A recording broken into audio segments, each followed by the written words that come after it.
কলাখাৰ বা খাৰ কি? কিয় অসমীয়াসকলক খাৰ খোৱা বুলি কোৱা হয়? কিহেৰে তৈয়াৰ কৰা হয় এই খাৰ?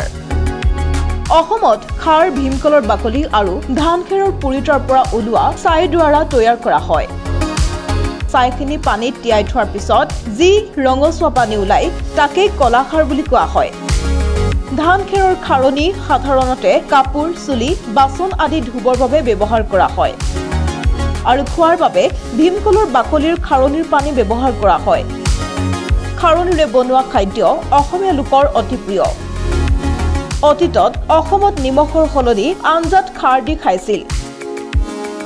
মৃতকৰ সকামত দিয়া ভোজতো খাৰ দি খাদ্য বনোৱাটো মাংগলিক বুলি ধৰি লোৱা হৈছিল। নিমখ সততে সেই সময়ত পোৱা নগৈছিল বাবে খাৰৰ মূল্য বহুগুণে বেছি আছিল। সেয়েহে অসমীয়াসকলক খাৰ খোৱা বুলিও কোৱা হয়। অতীতত অসমীয়াসকলৰ ভিতৰত বিশেষকৈ আৰ্যসকলে নিমখৰ সলনি খাৰ দি খাদ্য খাইছিল। এই খাৰৰ উপকাৰিতাৰ বিষয়ে জানো আহক।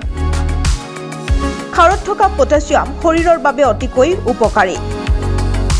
পটাছিয়ামে শৰীৰত উচ্চ ৰক্তচাপ প্ৰতিৰোধ কৰে আৰু হৃদৰোগৰ পৰা ৰক্ষা পাব পাৰি। তাৰ উপৰিও কিডনীত পাথৰ হোৱাৰ পৰা ৰক্ষা কৰে এই খাৰে। লগতে হাড়ৰ ঘনত্ব বজাই ৰখাটো সহায় কৰে। অসমৰ লগতে বিশ্বৰ আন দেশসমূহতো খাৰৰ দ্বাৰা ৰন্ধা খাদ্য সামগ্ৰী গৰ্ভৱতী মহিলাৰ বাবে অতি উপকাৰী বুলি কোৱা হয়। লগতে খাৰৰ দ্বাৰা সহজে মহিলাসকলে প্ৰসৱ কৰিবলৈ সক্ষম হয় আৰু মাতৃদুগ্ধও উৎপন্ন হয় বুলি কোৱা হয়। নিউজ ডেস্ক, প্ৰতিবিম্ব লাইভ।